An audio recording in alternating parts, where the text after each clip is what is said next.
Episode 5, last day September here when we're recording. Got a special episode for you, so stay tuned for the end. We have our first official, besides a friend that we've had on. He's hopefully a friend to us now, but just stay tuned for it. Very special guest joining episode 5. We've had some friends on before that we know personally, but this will be a first, so we're excited about that. Getting into some NFL talk for sure. Big week in college football, but boys. We'll just rip the Band-Aid off and get to the day game. We had the USC. The big noon kickoff was USC Illinois. Illinois gets the job done. Not. It's kind of the middle pack, upper middle of the Big Ten. That one didn't really intrigue me as much as the next game, which was a big SEC matchup. And it was at the Grove. Ole Miss taking on LSU, and the floor is yours, Dak.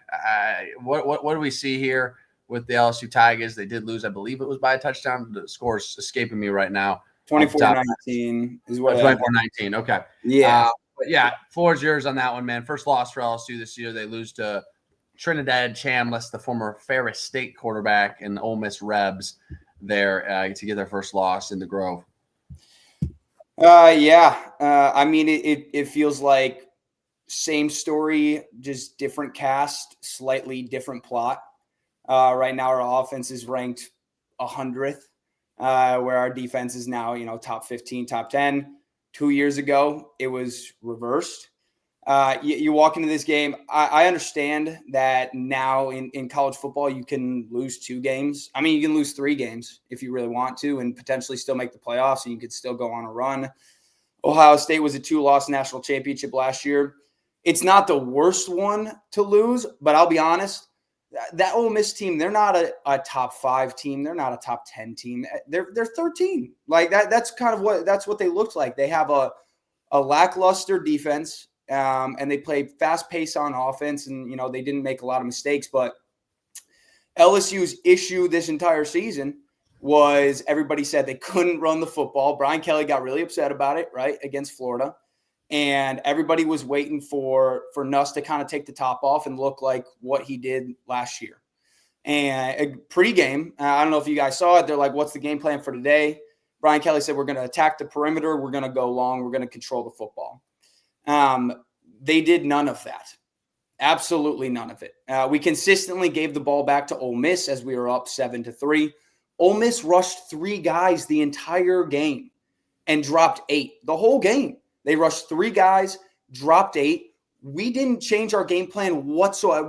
I know Caden Durham's out.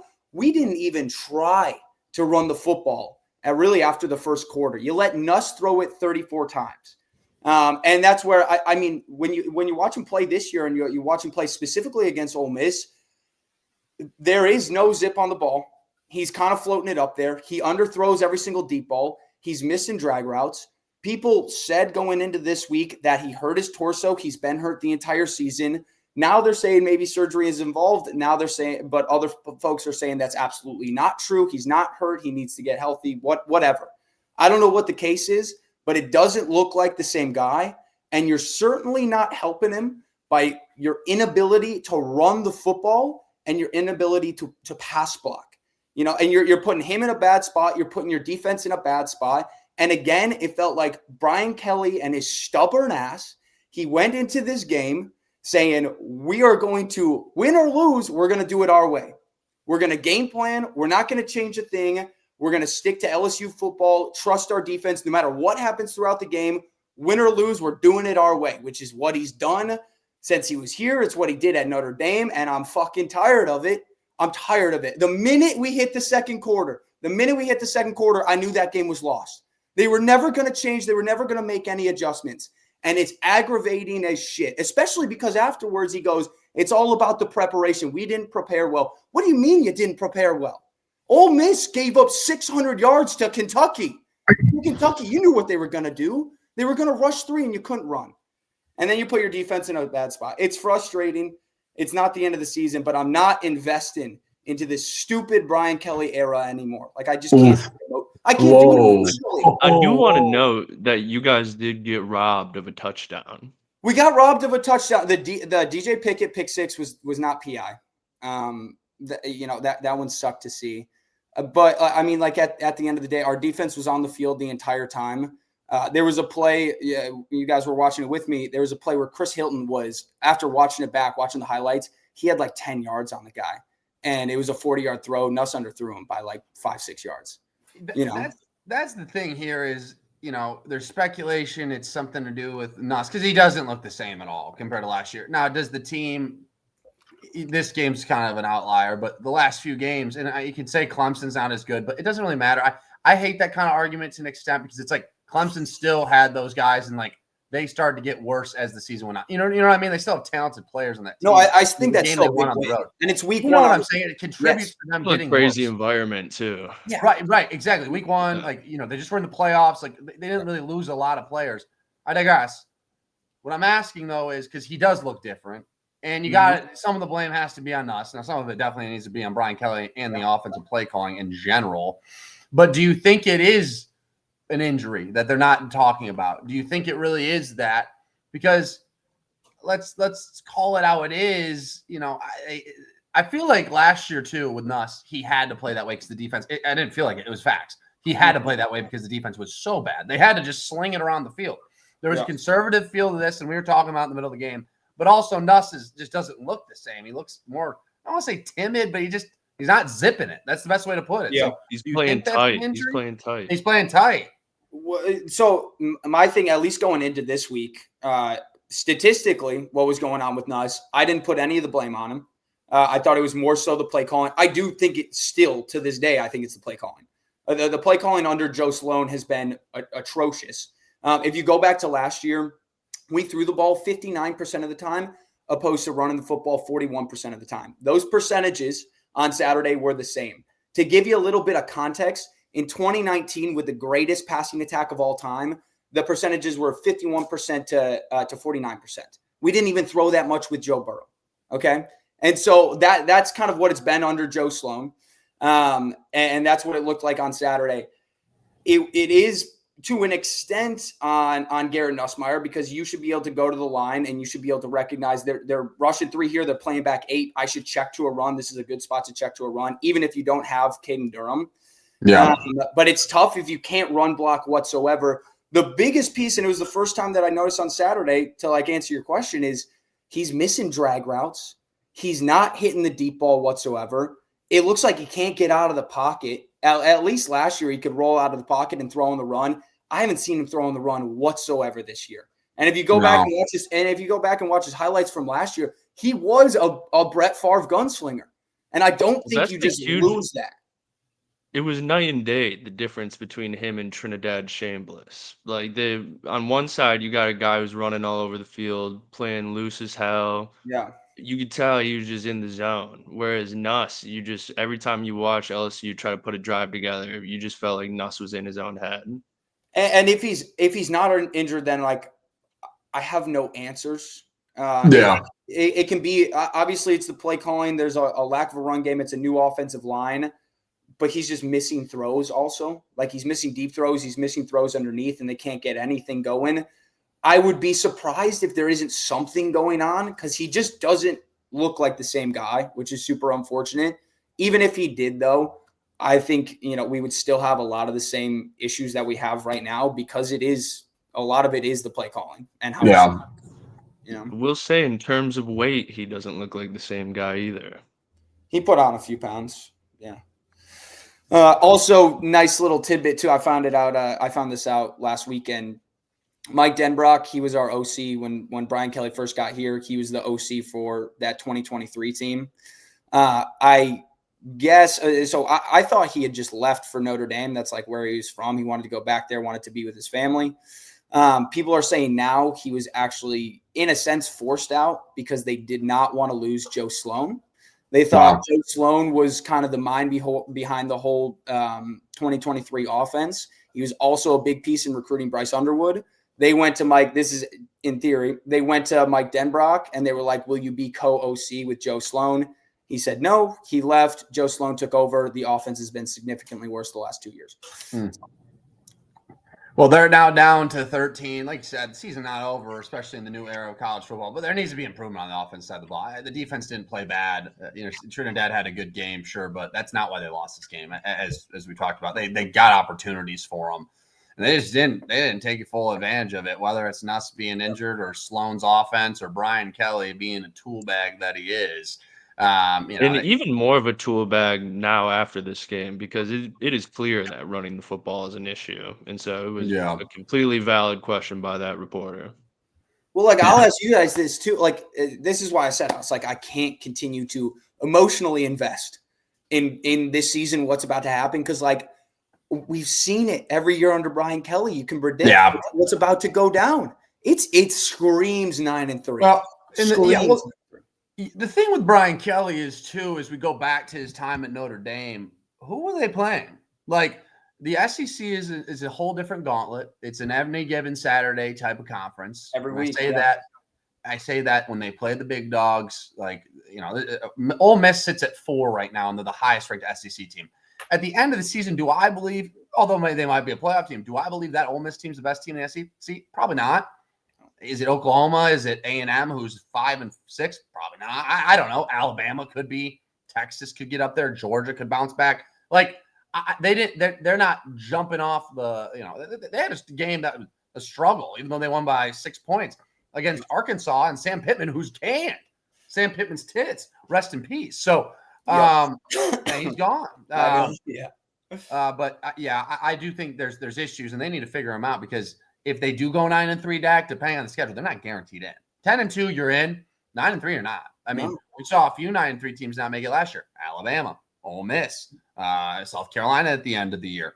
Now, this isn't the worst loss on the schedule possible. It's honestly a game that I was like, I told you, obviously in the moment you were hot about it, but I was like, this is one you can afford to lose, but this is it from here on out. Like you go into Tuscaloosa, you lose that one, then you have no margin of error, obviously, like margin for error, but you don't want that in at all. They need to figure it out on offense. I don't think it's totally doomed, but they got to figure it out, whether it's his health or not. Well, and I think the other thing that's tough is like I know this is one that you can afford to lose, but this is a game on your schedule where roster to roster, each position, it should have been quarterback, offensive line, linebacker, receiver. You are the better team talent-wise by like a decent amount. Ole Miss lost a lot of guys, and you are the better football team. When you go up against Bama, they got the talent to match you.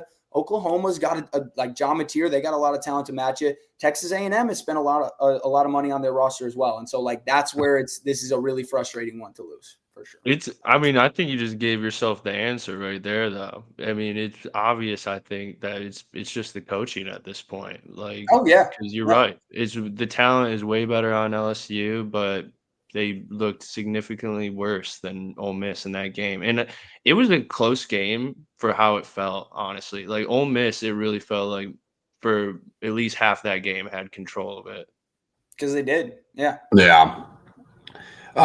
Pivoting to some other games, fellas. Obviously, the two big games were at night, but I'll just touch on these quick as we go down the top 25. We're going to keep this one more short and concise for our guests coming on. Ohio State did take care of business. It was close for a little bit there in Seattle, but they are the number one team in the country still, 4-0. The Oregon Ducks, we'll touch on that. That's the game we need to really dig in on. Miami, I don't even know if I think they had a bye week, but they are playing FSU, who FSU lost. They're down in the ranks. That was funny. Yeah, that was a nuts one. Virginia gets the dub, and now they got to play Miami. That's at the crib. I think game day's not there. I think game day's. I don't know this week. I can't remember exactly where game day is this week, but that's an interesting one for sure. That's coming up there for Miami off a bye, and then Miami has another bye right after, which is interesting.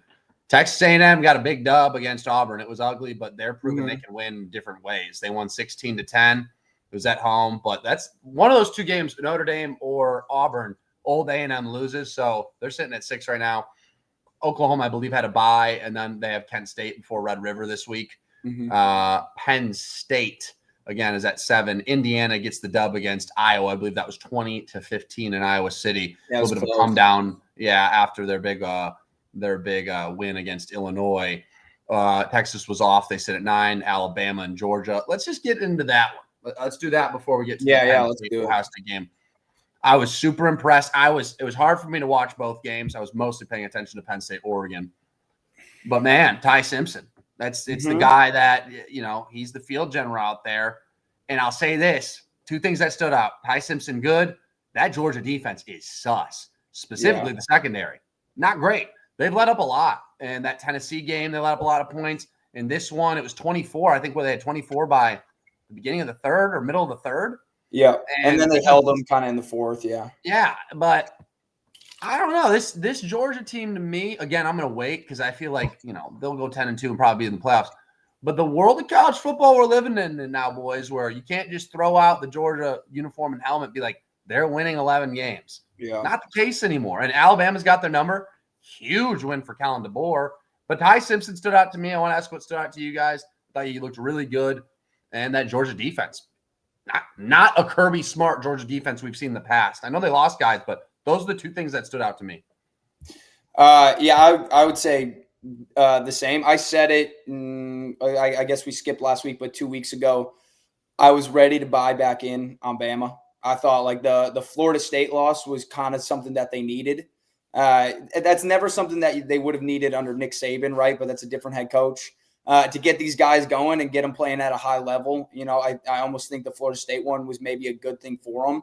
And everybody was finally dumping on Alabama. And they all heard it. They all knew it. They got embarrassed. They looked like fools they did. out there. Yeah, they all knew it. And they had a players-only meeting that I guess Kellen DeBoer crashed, whatever. And so I was ready to buy back in on him. I did not expect Ty Simpson to look as good as he has over the course of the last couple of weeks. Granted, he really wasn't that bad against Florida State. It wasn't totally his fault, but no, yeah, I agree. The defense just fell over. Yeah, exactly. Bama's defense looked significantly better on Saturday. You're right. I mean, Georgia gave up 40 to Tennessee. This one was at home, and it felt like early they couldn't get a stop. Yeah, and so I'm kind of in the same boat of I still think Georgia's going to turn it around. There's absolutely no way they don't. They play Texas this year. Is that right? At home too, yeah. And Ole Miss. They get both in the hedges. But I would bet the house on Georgia against Ole Miss. I still would.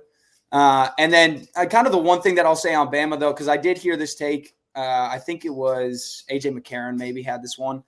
And he was like, I don't really care about don't care, but I'm less interested to see what Alabama does against Georgia because he's like, I know they'll get up for that game. That's an easy one to get up for. And he's like, I know they'll play at their highest level, but he's like, it's the games after that versus the unranked teams. That's where they've struggled. And so where they take it from there. And so not a huge surprise, Bama won, but what they do from here, I think will speak a lot on the DeBoer era. And can they get up for some of those smaller games? Like Vandy, they got Vandy again this week, although Vandy is ranked. I think that's where game day is. I think that's where is it? That'd be awesome. Yeah, I think so. Is it in Nashville? That would be cool. No, it's not. No, they're in Nashville last year. They're in Tuscaloosa. Yeah. Yeah, I think Bama's back, honestly. I think they looked solid. Ty Simpson looked great. I think he was not Dak's choice for Dak's dog this week, but I think he very well could have been. Yeah. And you kind of touched on it, Dak, and I honestly disagree. I think that Ole Miss Georgia game is going to be a really good game, to be honest, because I think LSU's defense is honestly better than Georgia's, and Ole Miss had no problem throwing the ball on LSU, and so that seems to be kind of their bread and butter. And if Georgia's secondary doesn't improve, what is that game in 3 weeks, 2 weeks? I'd have to let me. The Georgia Ole Miss game. It's in a few weeks. I think Ole Miss has a bye, then Wazoo, and then at October Georgia. 18th. Yeah, October 18th. Yeah, and so obviously Georgia's got the home field advantage in that game. But I don't know. I think I was really impressed with what I saw from Ole Miss because I said it our last episode we did before this. LSU is my number one team, and so they were at home in Mississippi, but just seeing how comfortable they looked playing against a really good defense, I feel like they can honestly play with anybody now. So I think that's going to be a really good game. I still don't think Georgia's bad. I mean, yeah, they lost to Bama at home, but really the difference in that game was mainly just that me and Dak were watching it when they went for it on 4th and 1 or whatever. If they would have just took the field goal there, that's an overtime game. So I don't think Georgia's that bad. I think the defense obviously isn't what it used to be. But I honestly just think the SEC is a really good conference this year, as it always is. I think instead of having a couple teams at the very top, though, like the Georgia, Alabama, I think we're kind of starting to see like Ole Miss and a lot of these other teams really kind of rise to that same bar, even Vandy. Yeah. Yeah. Vandy sits at 16. That's where game day is going to be. Tennessee at 15, LSU 13, Georgia 12, Bama 10, Texas 9, A&M 6, Oklahoma 5, and then Ole Miss sits at top technically at 4, which they already have, I think, 3 conference wins, which is crazy. I can't believe I didn't realize that. I kind of avoided the polls because this they had week. that Kentucky win too. The remaining schedule is really not that bad either. Like they at Georgia is obviously a really tough game, and then I think they play South Carolina, and I think they play at Oklahoma. That's it's gonna be hard for them not to win 10 games the way that they're played. Did they play Wazoo this week? Because they played already a couple conference games. They played the Citadel later on. Yeah, and they get Mississippi State, who looks a lot better. Credit to Mississippi State taking them down to the wire with Tennessee. That's not a joke of a team. No. There's really the doormat of the SEC has become probably Arkansas right now, who gave Ole Miss a fight, and then Kentucky. I mean, we'll see what South Carolina turns into. That could just get bad, which is sad to say. But did you guys know? I found this out recently. Mark Stoops, his buyout, the entirety of his buyout would be due within, I think it's 3 days of them firing him. I thought it was 2 months. Maybe it's right. It might be 2 months.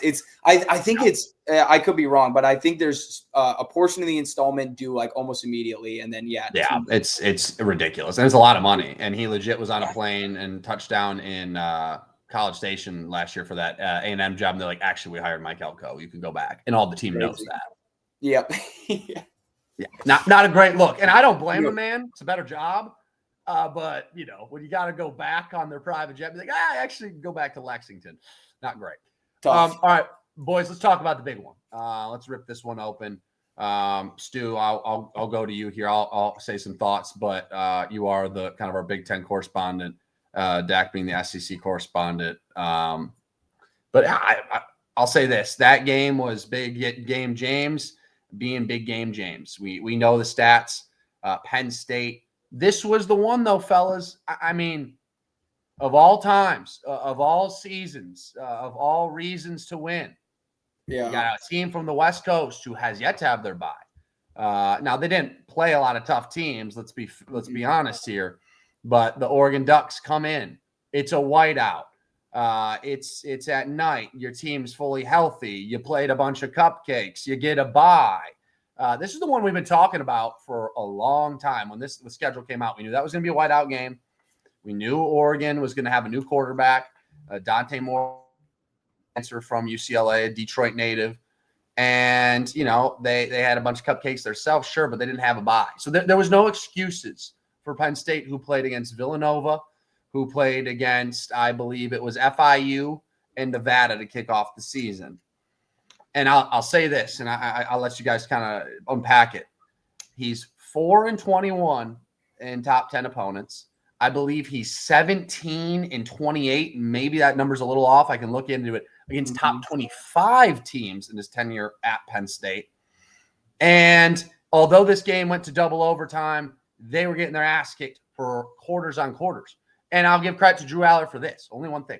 He did will his way somewhat back in the fourth quarter. But besides that, he was atrocious. It looks like he has regressed. Now, there's a lot of season to play, fellas.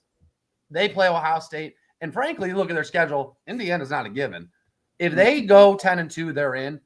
But who's betting on them to win anything? Because they look like crap on offense. The defense is whatever, but credit to Credit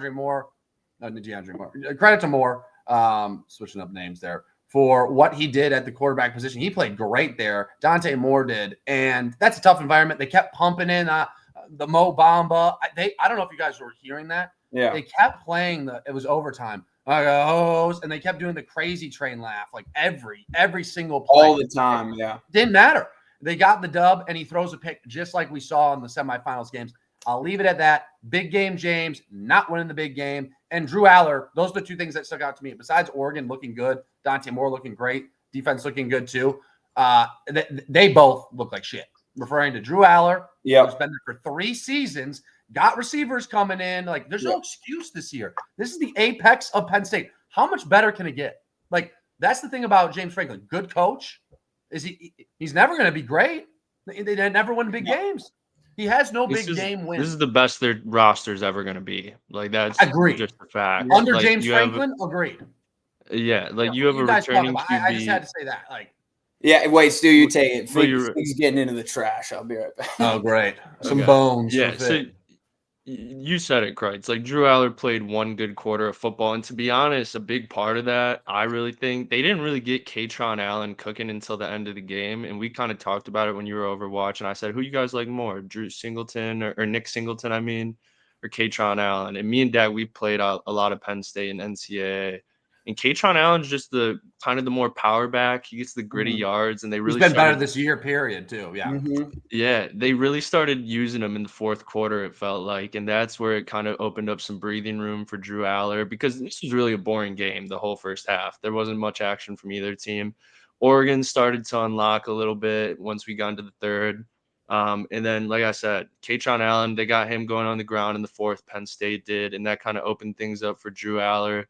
Felt a little bit more comfortable slinging it. He threw 2 touchdowns in the fourth, so he did what he had to do to take the game to overtime. But then Oregon goes right down, they score, and then right after that, Drew Aller gets the rock back, throws the pick. Or did it go to double OT?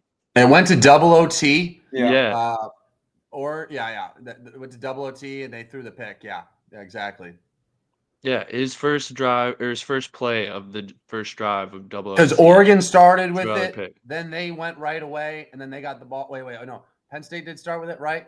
And then Oregon got it. Oregon scored twice, and then Penn State got it in first play, I believe, of the second overtime for them pick.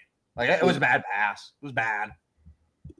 Yeah, and so, like you were saying, like James Franklin, he just hasn't got it done, man. And this is as good as his roster is going to get. The only way this game goes maybe any different is if Trace McSorley's your QB instead of Drew Aller. Like, Drew Aller is truly JJ McCarthy light version. Like, Drew Aller, he has the play style of JJ McCarthy, nowhere near as good, though. And to be honest, Oregon deserves more credit. I think they would have beat Trace McSorley, too. You know what I mean? Yeah, they would have. They had no business even letting them back into that game. That game should have been done. They were up 2 touchdowns. It was 17-3 for majority of it. They worked their way back, sure. But I agree. I just think that's maybe the only QB Penn State has had that they would have a shot. Actually winning. I'm with you. I'm just saying, like, no. I just don't think Drew Aller has any dog in him. I think Trace McSorley is the only one with some dog in him. And dude, he hasn't improved since he's been at Penn State. Looks like. Well, because that's the thing is they lost Bo Pribula and obviously because he wanted to go start and he's been awesome at Mizzou. And Drew Aller has all of the intangibles, like size, arm strength, should have the speed also, but like you still have to take a quarterback and develop them. And he just DM looks like game too. What's up? He's got the DM game.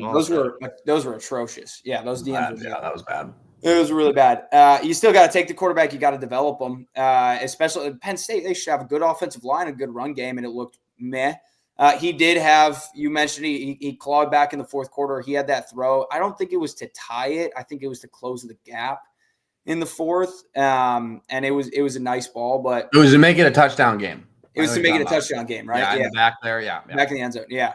But I'll be honest. I was unimpressed by the whiteout. After about a quarter, the stadium didn't seem too loud. It was a lot of Mo Bamba. It didn't seem nearly as rowdy as what it usually is. But I'll give more. This is the same Penn State team as we've always seen, and it'll be the same under James Franklin. Like you said, it won't be any different. So I'll give more credit to Oregon. I mean, that's still tough. That's a tough place to play. Dan Lanning is a hell of a football coach. Ocampo will both love and hate to hear this. I would give my life. I actually hate I'm saying it, but I would give my life to have Dan Lanning coaching at LSU instead of Brian Kelly right now. Truthfully, because like those like if you have the roster, I don't blame you. I mean, no, I know, yeah. He seems like a better coach. Well, it's just like at the end of the day, even if you toss out the X's and O's, that's a guy that if you have the roster for it, they're going to go fight for you. Like his players are going to go fight for him, which I think is super important, obviously, in college football. And so what he's done with Dante Moore is incredible too. Like they have phenomenal weapons. DeCorian Moore is a ridiculous receiver. He's Jeremiah Smith, this as a freshman this year. You know, also was committed to LSU. What are you going to do? Would have been sick, but doesn't matter. But he's absurd. But I mean, Dante Moore, I don't think he has an interception this year, and I think he's thrown three touchdowns every game. I think he's averaging about 3 or 4 touchdowns. He looks really good, man. Like he looks really good. Yeah. He looks and he's hard to imagine he's not the Heisman favorite now, to be honest. Yeah, that'll change week to week. But again, you're right, Stu. And then when they play Indiana, Mendoza, whoever wins that game, I think they play Indiana, don't they? They play Indiana. Yeah, my boy Ryan's going. I think 2 weeks. I think they play. I think in 2 weeks they play each other, and they're like the 2 right now, right? Yeah. So, that's this team. You know, they've proven this was what I just was waiting on Oregon to see. I mean, credit to them, great win. But again, it's not to take away from their win. They deserve the win. The way they played, but man, I mean, frankly, I did think I took the points with Oregon. And I felt better because you always feel good in a big game stream. I did feel like this would be the Penn State game. They would do it. Everyone kind of thought that this would be the year to do it. They're not beating Ohio State. They're just not going to. And even if they beat Indiana, nice. You win a game in the playoffs, maybe. Maybe. Yep. And then what? They're not beating the big dogs, whoever that emerges as. To me, I think they need to fire James Franklin, and it's not that he's ass as a coach. Like he's built that back to stale. It's stale at this point. It's just this is what do you want to be that? Like, do you want to be that for your whole time frame at Penn State? Like, oh, we just can't win the big game. Like, I don't know, man. I don't think that program will go to complete shit if they bring in somebody new. Not to say they won't win 10, 11 games or whatever it's going to be. I think he won 10 games, right? But like. I don't know, man. Like I'd rather at least have like a guy that he's. Dude, if they were smart, they would 12th year at Penn State. Oh my God, been over a decade. Yeah. If they were smart, they would go back to the well and grab Vandy's coach. Can James Franklin grab a Vandy coach again? Mark Lee.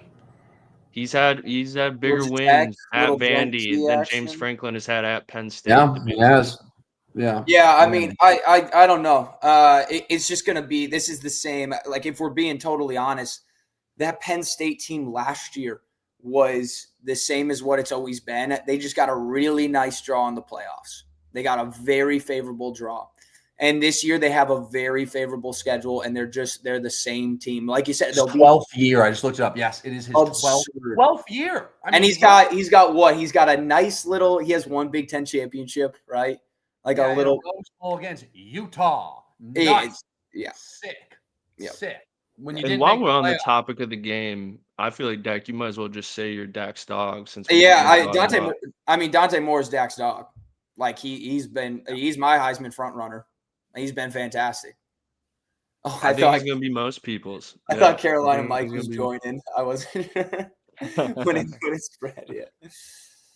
Yeah, dude. He's great. And I'll be honest, I was hating on Dante Moore before the season started. I was more in the boat of I'll believe it when I see it, but he has looked everything opposite of what I thought he was going to look like. I mean, I thought he was going to be like at UCLA, turnover machine. I thought he'd be a little bit better, but still like struggle with turnovers. That just hasn't been the case this season. Well, and UCLA, to be fair, is a disaster. I mean, the coach he had there is, Chip Kelly left and they brought in, who was it? Was the running backs coach? Foster was. That's never Sean Foster. Anything. Yeah, never coached anything. We're a team in Los Angeles. And, man, I feel bad for the guy because he kind of got put in a spot where it's like, oh, yeah, you just got to be a Big Ten coach right away. Terrible position. Yeah. Crazy. That's what I said. I was like, when they let him go, like I feel bad that he was ever put in that position. He had no business from press conference number 1. That man should have never been there. And it's not his fault, dude. Man, and that's the thing. You look back at that last year at Big Ten Media Day. It's like, obviously that was outlandish. You said that, but also writing's on the wall. Yeah, but he was the running back coach. He never been a head coach at any level, or even an OC. So I don't. Yeah, it made no sense from the jump. No, they don't know what they're doing over there. Penn State. I agree with your take though. Is like if you're Penn State, I think you got to move on. You got to rip the Band-Aid and just move on. Yeah. They're not going to win anything. Now, to say Penn State fans or whatever, I'm sure are not happy with James Franklin. And again, it is one game, right? And honestly, gun to the head, they're probably going to go to the playoffs, 10-2. They could beat Indiana. I'll say it, like, it's at home. It's a winnable game for them. Yeah. Maybe they lose and they don't make the playoffs, but the fact they lost to Oregon, I don't think they're going to go beat Ohio State. You go and get Jim Knowles, like, just to add more fuel to this fire of this is the year. This is as high as the apex goes. There's no higher. This was it. You have a third-year starter in a kid who, he might be the number one pick. Shout out to Brandon Walker's dumbass, who's been glazing that guy, all off season. He's looked great. He looked great in that game. No, he's not that good. He's just not that good. He's not that good. We've been preaching it for years.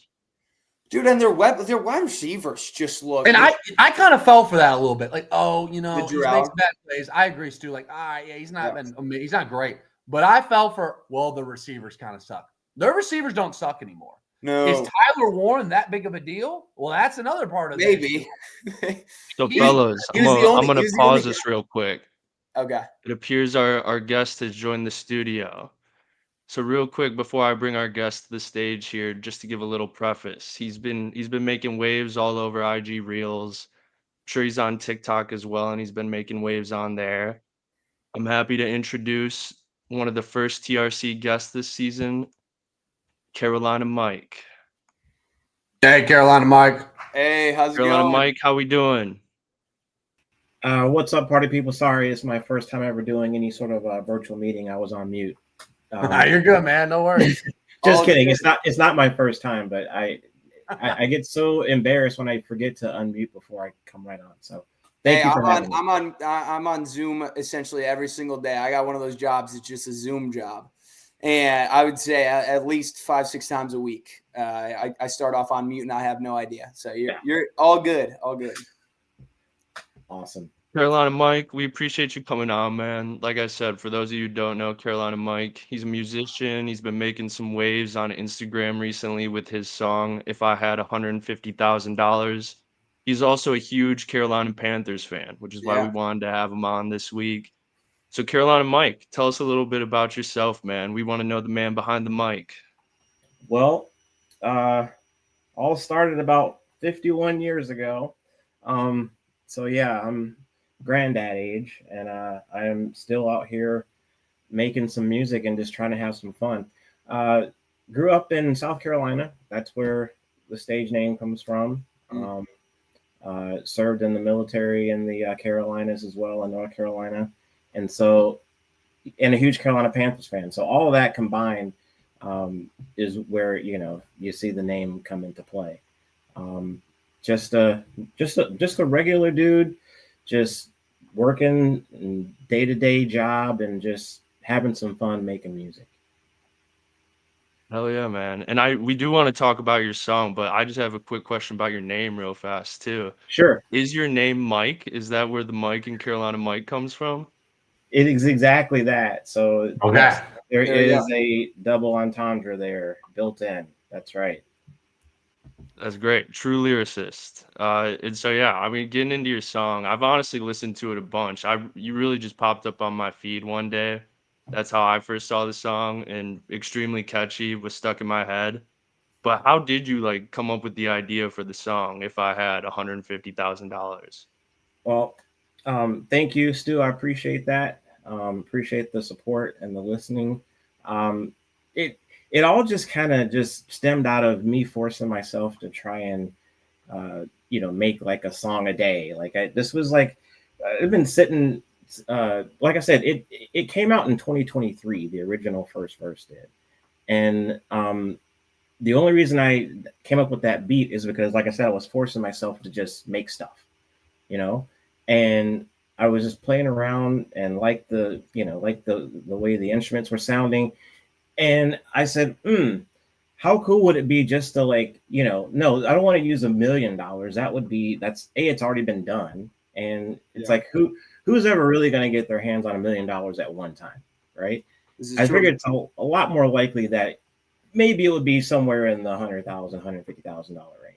And 100,000 didn't sound right rolling off the tongue. And so I just said, I was just playing around and just started humming, if you had 150,000, and it just, then I was like, so what could be some things that I would, and I just started just getting in my little makeshift booth and just trying stuff, and trying a lyric here and then going back and redoing, and it was just a process. But there was no like specific intent. It's just, like I said, I was forcing myself to make stuff, got a beat that I liked, and I just thought it'd be fun to just have some fun with the lyrics.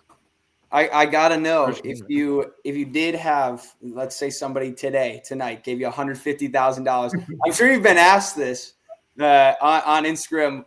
What would you do with it? You have to spend it all. You can't save it. You got to spend it all. Well, see, here's the thing. I'm the one asking that question. I feel like if I answer it any way other than what is already out in the universe, I feel like I take away some of the mystique. Do you see? So, like, I mean,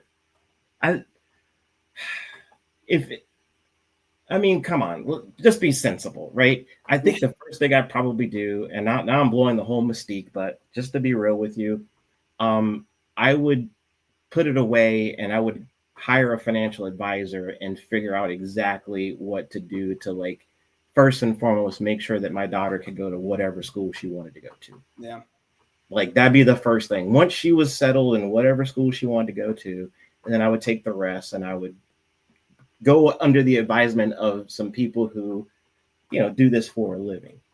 So yeah, now I'm deflating all of the fun and joy out of it, but yeah, that's I feel like you do at least buy a brand new pair of roller skates, though. There we go. Really, the one thing though, out of all of that, again, daughter comes first, school comes first. Yeah. But if money were no issue, it would definitely be the Porsche. It would. Yeah, that's what I was gonna ask. What car would you go with? Oh yeah, by far. Like I test drove one a few years back, and biggest mistake I ever made. Yeah. Can't stop thinking about it. Yeah, exactly. So, Carolina Mike, I want to ask the association with Carolina. So you're a big Panthers guy, obviously. Yeah. Now is being a Panthers fan, do you think, and the name, has that helped with the popularity? Like, how did this song catch such, like, great song? I want to say it.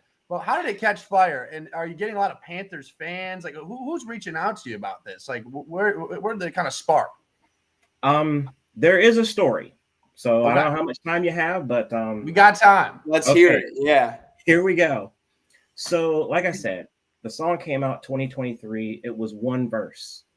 And why I put a song out with just a single verse, I have no idea. I thought I was done with it. In my mind, I had the first verse. It sounded dope. I was like, you know what? Let's just release it. And so I did that. Crickets. Just crickets. Okay. In 2023, I made some videos with it. Tried some different types of videos, TikTok, Instagram, whatever. Crickets. Okay. Fast forward to 2025, July 4th. I decide I'm about to go pick up my daughter. We're going to head up north for the weekend. And I decide I'm going to make a TikTok to that song. And I do it, and I'm dressed in the outfit, right? I mean, it's the one that you saw, Stu. Yeah, oh yeah. Yeah. I'm dressed in that, and I just do it in front of my garage, and I'm just like, kind of just like deadpan, just like, whatever. It's going to bust out this video. And all of a sudden that weekend, like, my daughter got really upset with me because we were on the boat, and I'm just like trying to, like, if I had reception on the boat, I would have been in my phone. But when we were not on the boat, I was like having to respond to just messages just flooding in on TikTok. Awesome. So it started off on TikTok. Okay. And it got like around 200,000 views, in like a weekend. And so from there, I was like, first we're crickets. Now we got over 200,000 views on TikTok. Yeah. What the F?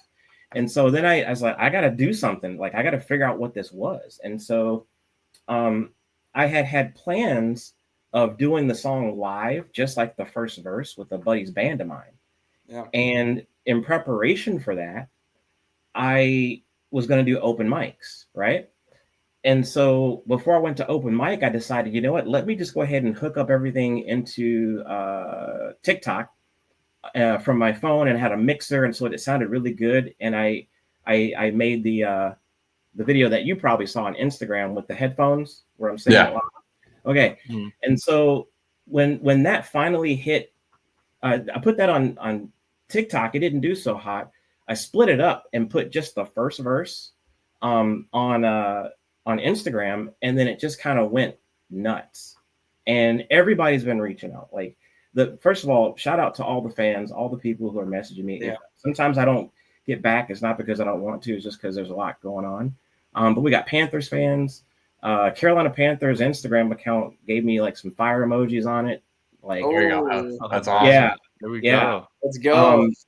There's been some interactions with some former NFL players. Wow. So yeah, I mean, it's been just the reception has been amazing, and I left out a big part of the story though. Sorry. So you're good.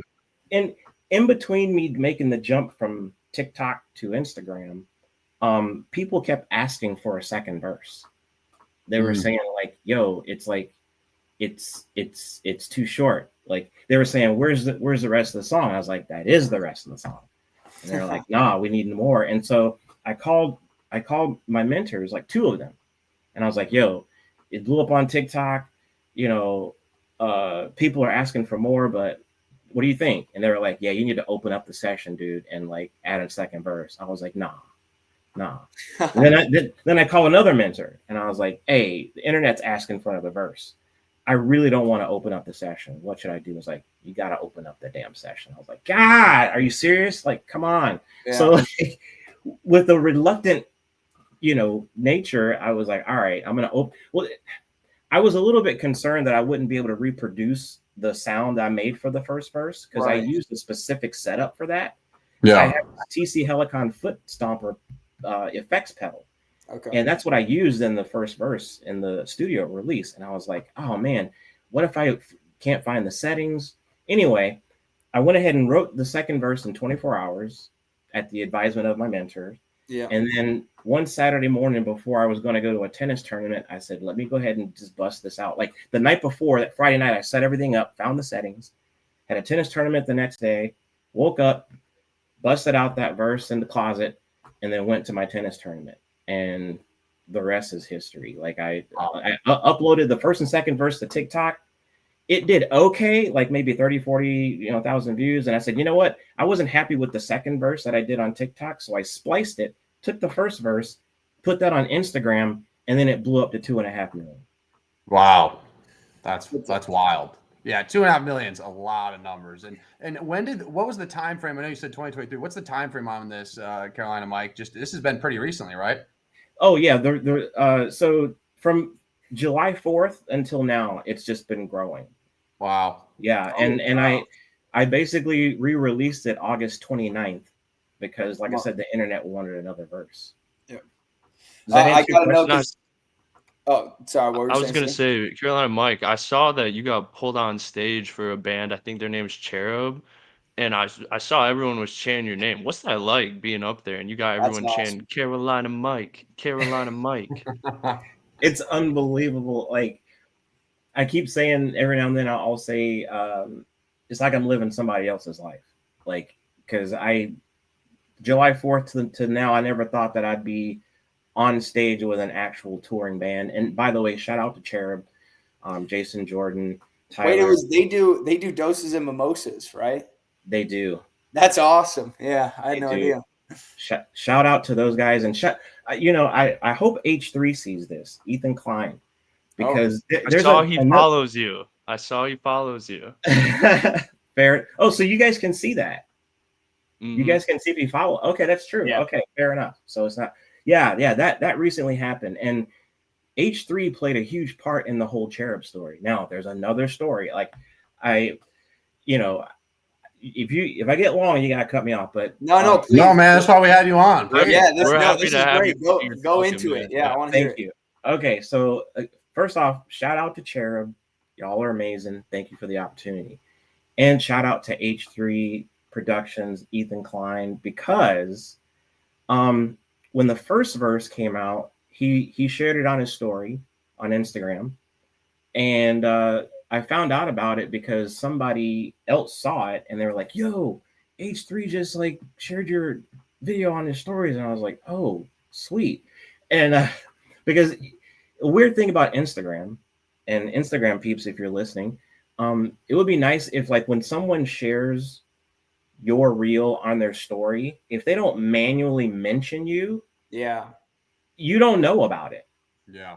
You will never know. The only reason I knew about the first time is because somebody told me. So then when the second verse got put on Instagram, it must have come up on his feed again, and he shared the second verse to his story, or to my second verse to his stories. Yeah. And when that happened, one of the bandmates' wives saw that, showed it to the band, and they dug it. And they started playing it before they would go on and when they would leave at the end of their set. That's like awesome. Before I even knew about this. Yeah. And eventually she messaged me. She's like, yo, just want to let you know, like, my husband's in a band, Cherub, and they play your song, they dig it, blah, blah, blah. And I went and looked them up, and I was like, oh, snap, they're coming to the Twin Cities. So this was just before September 12th, their September 12th show. They were on tour. And so I was like, yo, I'm going to go to the concert to show support. And they were like, we'll put you on the guest list. I'm like, all right, wait a minute, that's cool. And then eventually they reached out and they were like, yo, dude, you want to do it live with us on stage? And I was like, yeah.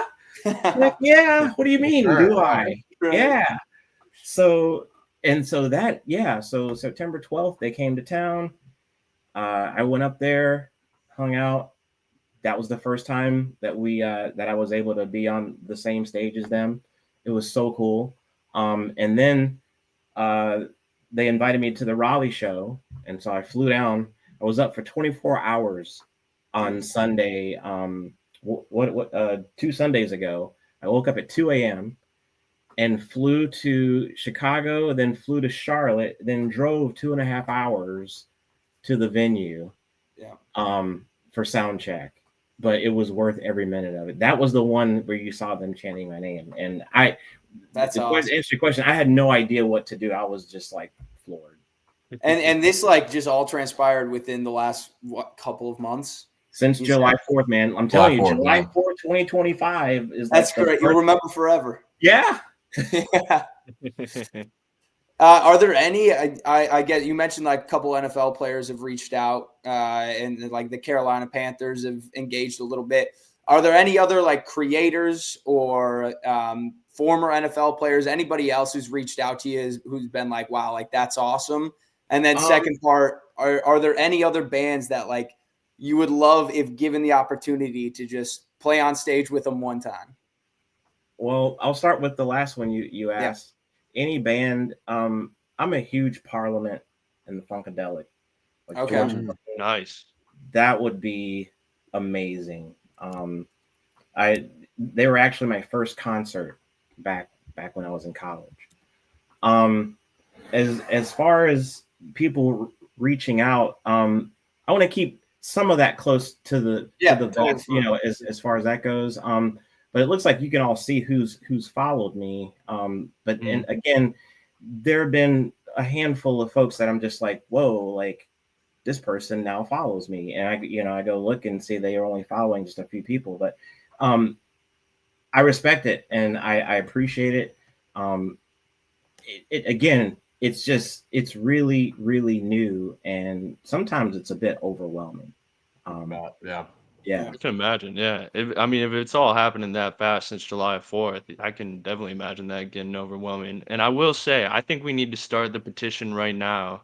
We need to get Carolina Mike at the halftime of a Panthers game this season. That's right. I think that needs to happen. Yeah. That here's what I do. So this right here is to you guys for saying that, because a lot of people reply to the Carolina Panthers and they post the Panthers and say stuff like that, and I don't want to get on there and be like, yeah, you guys need to put me. You know, I just give the high fives, like, hey, that's awesome. If they reach out, I'm here for it. You know, I'm totally here for it. So we'll give you the video nomination right here, and we'll make a little short of it. And if you want to share it, you can, but consider this the official video nomination. Let's get Carolina Mike at a halftime performance for a Panthers game this season. I can see it happening like week 13. You know, and even if it's not halftime, maybe they do small little breaks in like the third quarter. Just let you belt out a verse. That would be awesome. I would be totally here for it, y'all. Like, again, it would be like a dream come true, and all of this is kind of like a dream right now. I mean, it's all I could say is thank you, like to you all for inviting me on, and to all the fans out there. It's just amazing. Oh, we appreciate you having on, Carolina and Mike. Hey, I want to ask this, just my last question. What is, and we've talked a lot about possible bands you'd like to be with, obviously getting you to Carolina game, but what is your plan moving on? Are you going to be making more music? Like, what's the next step for Carolina Mike in general? The next step, I'm glad you asked that. Is it pronounced Kreitz? Yeah, you got it. Yes, sir. All right. So I'm glad you asked that, because there is new music coming. As a matter of fact, just before I logged on, I posted a reel that has the first verse and chorus of my next release. That is, as soon as I get the go ahead from my final review from one of my mentors, I'm going to send it to mastering. Big shout out to Greg Ryerson at Rare Form Mastering. And it's called Maple Syrup. Okay. All right. Okay. And so you're going to learn a little bit more about what's going on in this wild brain here. And so I hope y'all dig it, but it's probably going to be, I'm not going to wait a long time on this one. Like with the re-release of 150 Grand, I gave a really long runway, and I feel like a lot of the listeners were agitated by that. And so this one's for the fans. This is for the fans, and it's going to come out sooner rather than later. Okay. I like it. Did you just so you put the first verse on there, you said? Have you officially announced the title, or is this the first time you've been announcing the title? I guess this will be the first podcast I announced it. There we go. It is in yeah, so you guys have that, right? Yeah. As a matter of fact, you are the first podcast you're the first podcast. You're our first guest. You're our first guest. Yeah. But yeah, so the title has been shown just a few days ago for the first time. Cool. Yeah. Well, we'll push it out there, man. We appreciate you big time. So we'll push it out on our stuff for sure. I appreciate you back. Carolina Mike, we really appreciate you coming on, man. It's been great to talk to you. You seem like a great dude, and we're gonna be lifelong fans forever now. Forever. Before we let you go, I do want to give you the opportunity. If there's anyone you want to shout out there, please feel free. Take your time doing it. I also want to know your favorite Carolina Panther of all time. Yeah, I will give you that. And don't let me forget, but there's a major shout out that we have to give, okay? This is a huge one, all right? This goes out to my used to be wife, Sarah. That's the terminology we give for each other now, because we're cool. We work well together. That's great. Yeah. She's my used to be wife. And here's the cool thing that she did for me. So after things started blowing up, she knew that I was doing the whole money toss thing, right? And I was using the money from my Monopoly game. Okay, so it actually early on it was just straight up Monopoly money, and sometimes I don't get it all back, so I'm like eventually going to run out. She thought ahead. She knew that I was going to do this show, with Cherub and all, and so she ordered from Amazon. She ordered some like stacks of like play money, so it looks just like the Monopoly money, but it brand new stacks sealed, and so shout out to her for thinking ahead and getting that for me, because it helped out tremendously at the Raleigh show. I don't know if you guys look at that video, there's so much money flying out of my hands in that video, and it's all because of her. So Sarah, thank you. Appreciate you. And then another shout out to my amazing daughter, Eleanor. Let's go. Thank you for everything and for helping me be a better person. So those are my two shout outs. And favorite Panthers player. Okay. Yeah.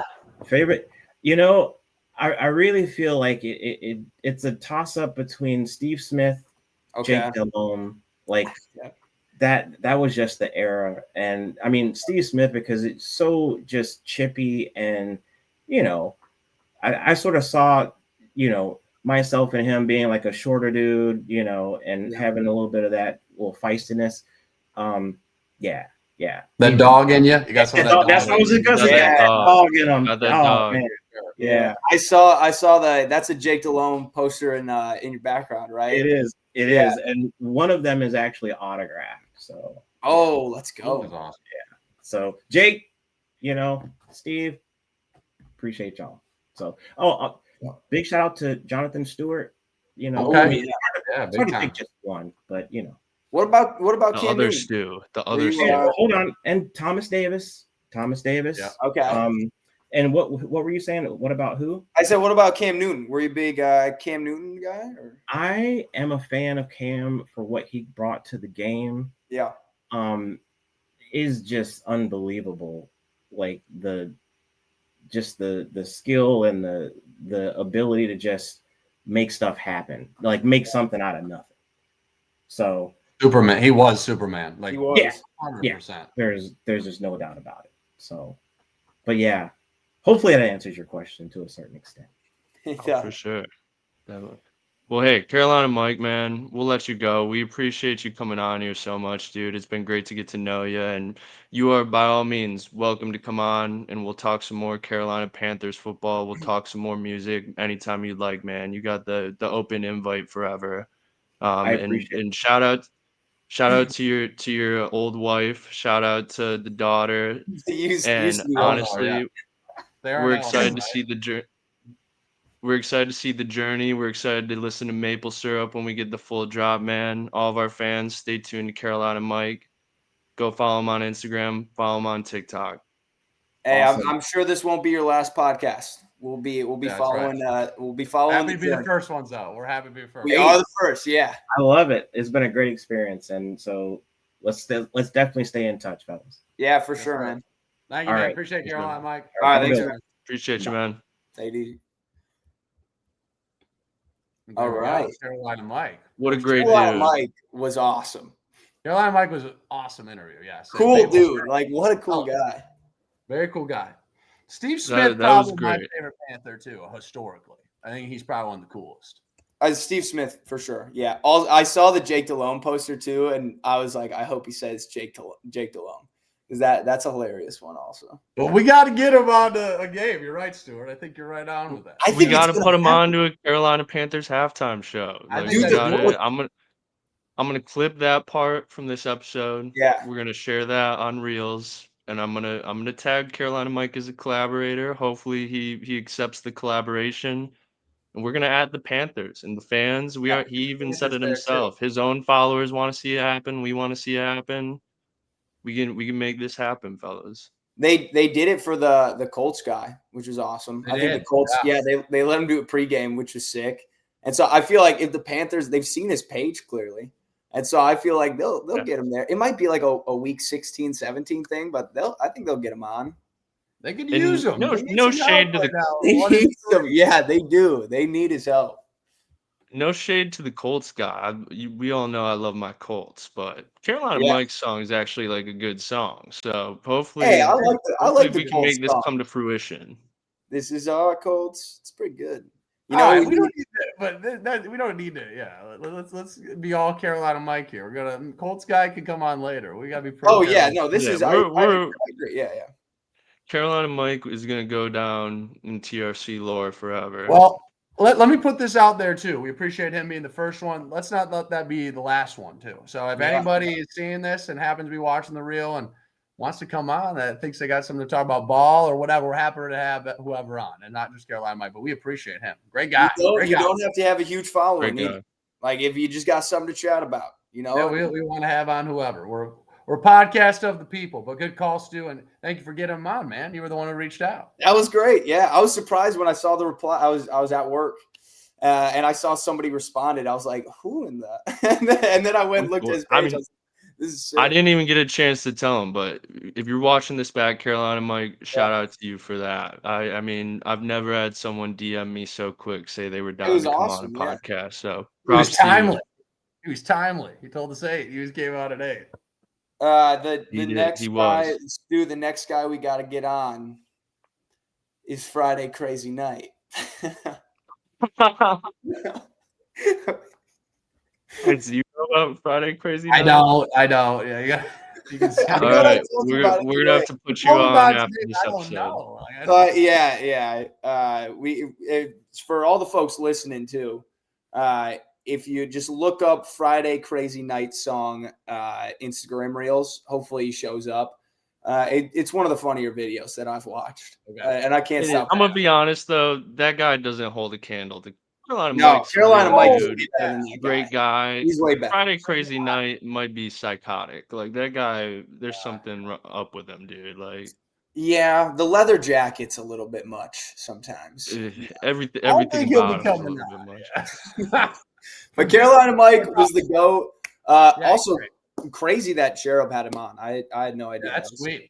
Yeah, that's pretty Give him sick. a follow, though, for real. And, but yeah, fellas, let's close it out there with Carolina Mike. Appreciate him coming on. Hopefully we'll have him on again. And the biggest thing is, though, let's get him to a damn Panthers game. And we would love to come out there, too, if possible. We'd love to help that out. We can, yeah, we'll be there to support him. Carolina Panthers, we know you're listening. Get our guy Carolina Mike at a game. Come on.